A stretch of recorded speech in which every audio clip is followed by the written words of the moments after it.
Before the spotlight, there was silence. Before the victory, there was a valley. Welcome to Riseverse, where legends aren't born, they're forged. Real pain, real power, real rise.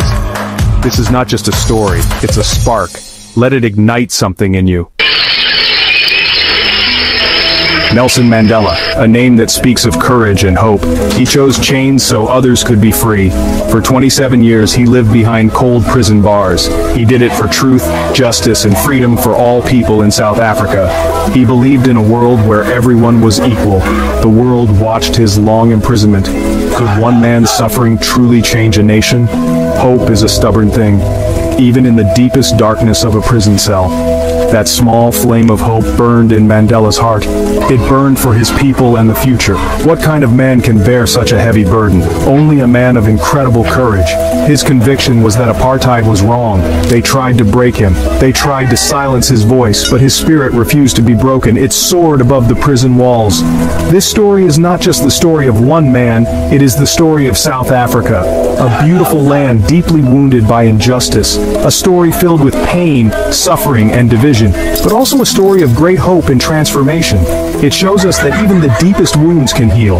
It shows that change is always possible, if we have courage. Nelson Mandela was born in a small, quiet village, the village of Mvezo, in the Eastern Cape. Life there was simple and close to the traditions of his people, the Thembu. He was a boy like any other boy. He played and learned from his elders. He listened to stories of heroes. He learned about leadership from the regent, Yongintaba. These early years shaped him. They gave him a strong foundation. But even in that peaceful village, a shadow was falling. This shadow was called apartheid. It meant apartness. It was a system of cruel laws. It separated people by the color of their skin. White people had all the power. Black people had very little. They were treated as less than human. Young Mandela saw this. He felt the sting of this injustice. It troubled his young heart. He knew deep inside that this was not right. His birth name was Roli Lala. In his Xhosa language it can mean pulling the branch of a tree. Some say it also means troublemaker. Perhaps it was a sign of the man he would become, a man who would shake the foundations of an unjust system. He was not a troublemaker for the sake of it. He was a troublemaker for justice, peace, and equality. The journey had begun. Mandela understood something very important. He knew that education was a powerful weapon. It was a tool that could be used to fight for freedom. It could open minds and build understanding. So he pursued his studies with great dedication. He studied law. He wanted to use the law to challenge the unjust laws of apartheid. He believed in fighting injustice with knowledge and reason. He wanted to defend those who could not defend themselves. He moved to the bustling city of Johannesburg. Life there was very different from his village.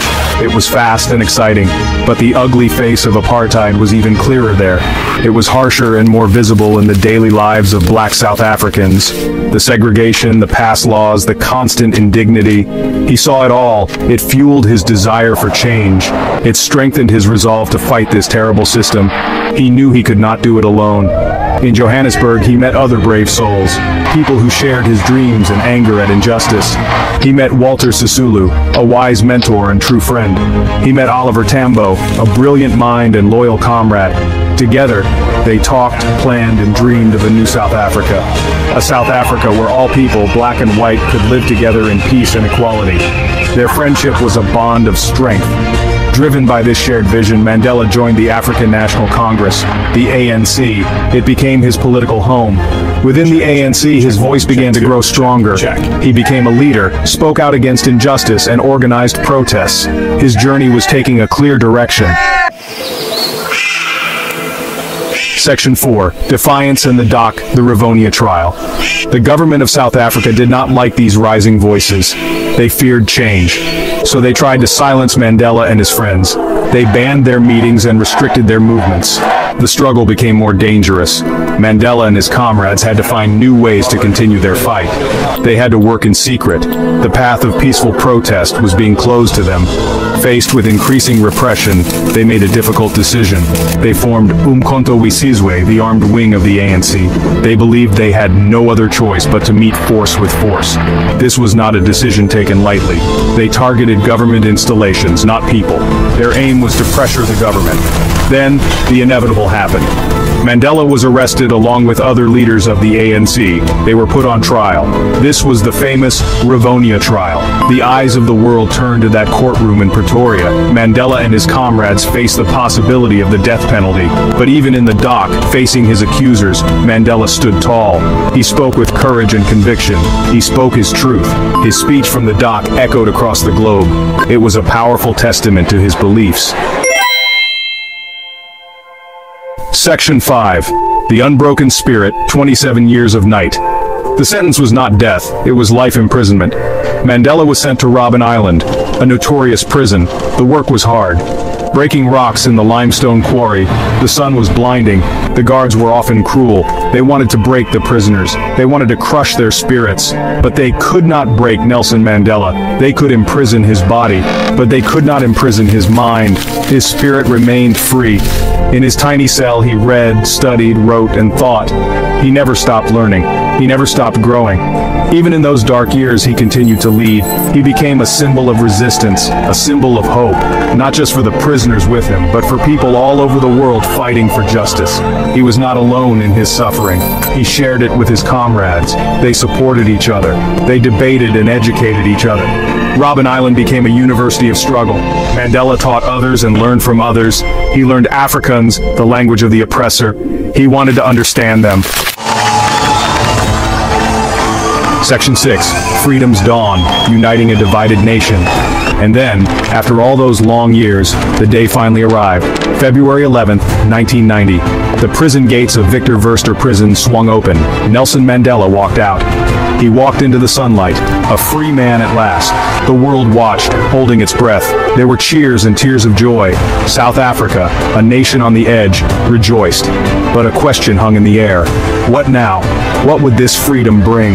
The country was deeply divided. Years of apartheid had created so much anger, bitterness, and pain. There was a real fear of civil war. Could this nation heal? Could its people, so long separated by hate, learn to live together? Many people doubted it. The wounds were too deep, the memories too raw. The future seemed uncertain, but Nelson Mandela showed the way. He emerged from prison not with words of anger or revenge. He spoke of peace, reconciliation, and building a new South Africa for everyone. He understood that bitterness would only lead to more suffering. He chose the path of unity. He met with his former enemies. He talked with them and negotiated. This was true courage. This was true leadership. He guided South Africa through a difficult transition. Section 7. A Rainbow Nation's Father Presidency and a Legacy of Grace. In April 1994, something miraculous happened. South Africa held its first democratic elections. All people of all races could vote. Lines of voters stretched for miles. People waited patiently and joyfully. It was a day of liberation, a day of new beginnings. Nelson Mandela was elected president, the first black president of a democratic South Africa. It was a moment of profound triumph. A victory not just for South Africa, but for humanity. As president, Mandela worked tirelessly to heal his wounded nation. He knew that true reconciliation required acknowledging the past.